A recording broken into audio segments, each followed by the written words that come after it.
Hi guys, welcome back to the channel. We have here a newly built, spacious and modern design home on half an acre in the upscale gated community of Culloden, Westmoreland.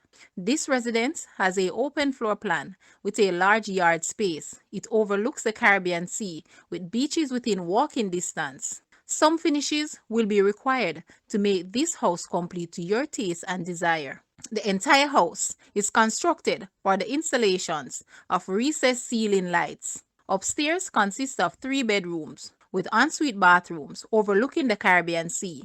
Additionally, there is a powder room downstairs, a 2-car garage, and a laundry area. Guys, let's take a look at this house, and please watch the entire video for more details at the end.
The asking price for this house is Jamaican 59 million or US $383.3 thousand to purchase or make an offer. Please take a look at your screen or you may visit the description area below for full details. If you like this video, please hit the like button and also share with a friend. Thanks for watching guys.